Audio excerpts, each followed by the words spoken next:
In Europe, negotiations about Russia's war in Ukraine increasingly occur without Americans, and that's no coincidence. The leaders of the European Union countries, during negotiations with President Volodymyr Zelensky, warned him about betrayal from the administration of Donald Trump, which is rushing to make a deal with the Kremlin, bypassing European NATO allies. Der Spiegel writes about this today, citing a transcript of a phone conversation with Zelensky that was held on Monday by German Chancellor Friedrich Merz and French President Emmanuel Macron. Macron, who is currently in China to hold talks with Beijing on behalf of the entire European Union, told Zelensky that Trump might betray Ukraine on issues of territory and security guarantees. He also warned Zelensky about the great danger associated with a deal that would require Kiev to hand over Donbas to Russian control. Friedrich Merz also stated that the Trump administration is playing a game with Ukraine and Europe to trap them. And now, sources claim that Trump deliberately made a deal with Putin for the sake of future business deals. Therefore, Ukraine and Europe should be cautious and pursue their own independent policies without looking back at Donald Trump. My name is Alexei Pichi.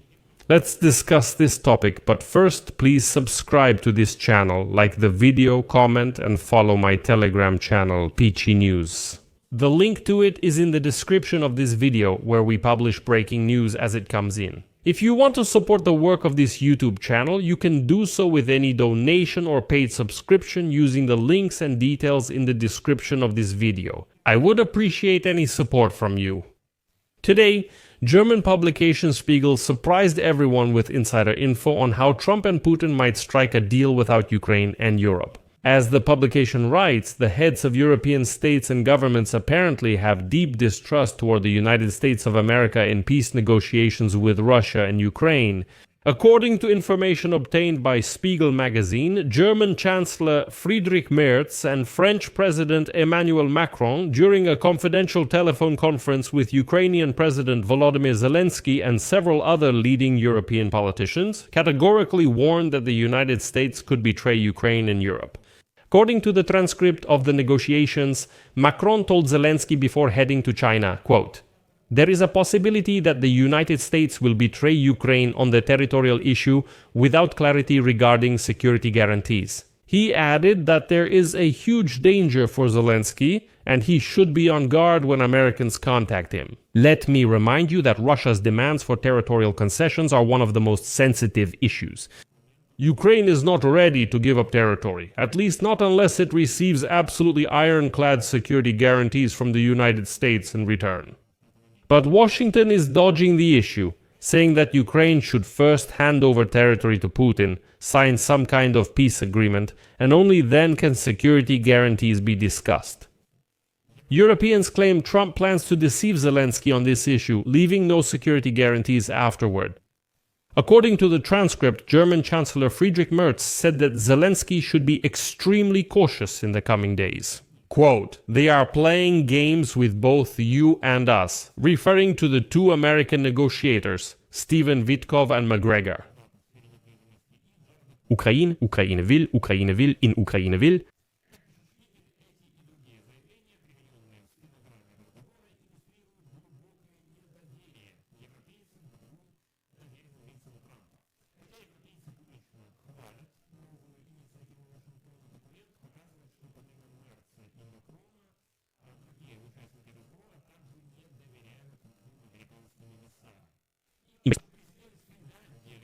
Stubb is one of the few Europeans who maintains a good relationship with Donald Trump. He plays golf with him, and even he warned against participating in the negotiations. And here is a quote from Stubb. "We should not leave Ukraine and Volodymyr Zelensky alone with these guys," hinting, meaning the Americans.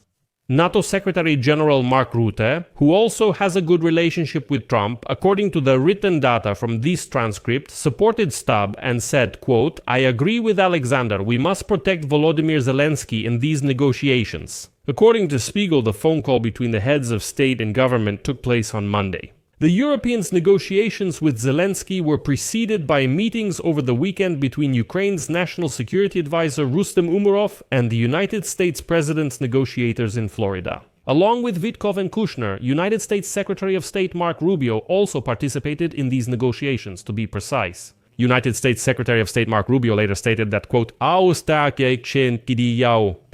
lot of work remains to be done on the plan to end Russia's war against Ukraine. But it's notable that Zelensky later wrote such a strange post.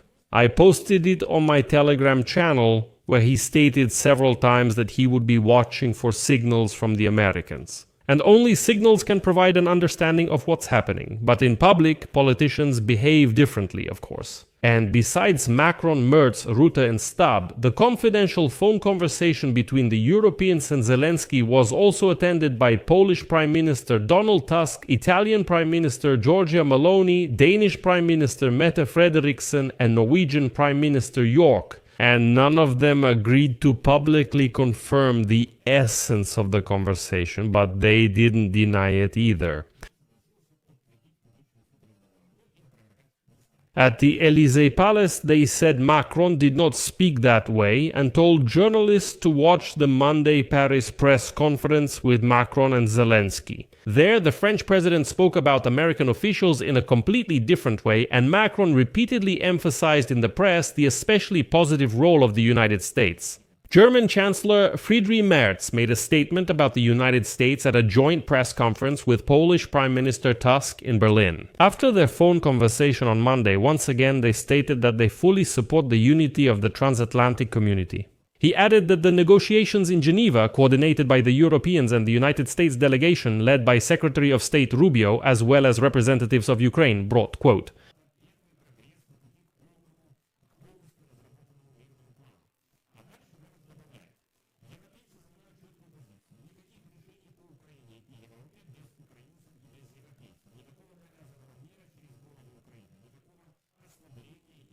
and on this matter, the Telegraph writes a very interesting quote.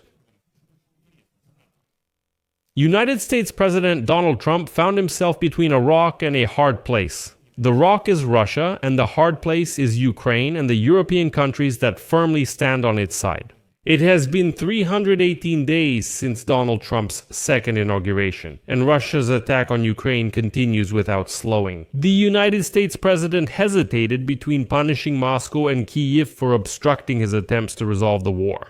The most logical outcome of any discussions in the White House is the emergence of a stick to force one of the sides in the war to make concessions.